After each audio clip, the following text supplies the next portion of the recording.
જીતુ પટેલ, ગામ દાસદ, તાલુકો ઊંઝા, જિલ્લો મહેસાણા. એક ખાસ સૂચના છે કે જીતુભાઈ સાથે વાત કરવી હોય તો 2 થી 3 કોલ કરવો અને માહિતી લેવી. અને રવિવારના દિવસે દર્દીઓની ટ્રીટમેન્ટ થતી હોય એટલે મહેરબાની કરીને રવિવારના દિવસે કોઈને ફોન કરવો નહીં.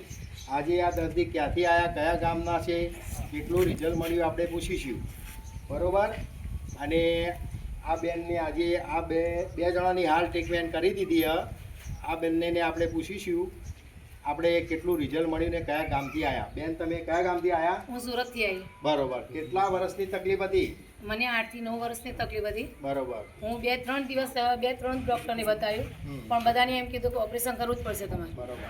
હું ઓપરેશન કરાવવામાં તો મારા છોકરા આવે રમાડવાની આશામાં હું ઓપરેશન કરાવી નથી.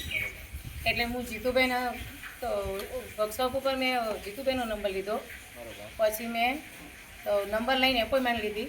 એપોઇન્ટમેન્ટ લઈને અને 25 થી 26 દિવસના અંદર મારો નંબર આવ્યો છે.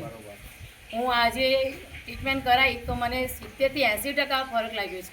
હું ચાલતી તો મારા ઢીંચણમાં દુખાતું હતું, હું પખાતી નથી ચડી શકતી, પણ આજે મને સારું લાગે છે.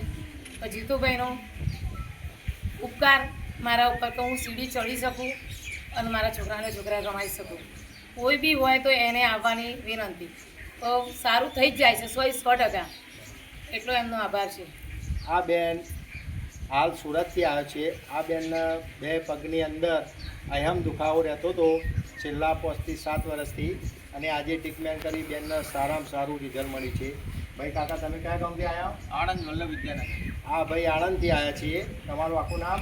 બળદેવભાઈ રેવાભાઈ દર્દી. બરાબર. તમારા ઢીંચણની અંદર શું તકલીફ હતી? મને 2 ઢીંચણમાં ખૂબ ઘસારો હતો બરાબર. અને ડૉક્ટરે ઓપરેશન કરવાનું કીધું. જીતુભાઈએ ટ્રીટમેન્ટ કરી કેટલી મિનિટમાં ફરક લાગ્યો? મને 10 મિનિટમાં ફરક લાગ્યો. કેટલા ટકા ફરક લાગ્યો? 40 થી 70%. બરાબર. આ કાકાને સારામાં સારું રિઝલ્ટ મળ્યું છે. ઢીંચણની અંદર બંને પગમાં ઘસારા હતા અને એમને પણ સારામાં સારું રિઝલ્ટ મળ્યું છે.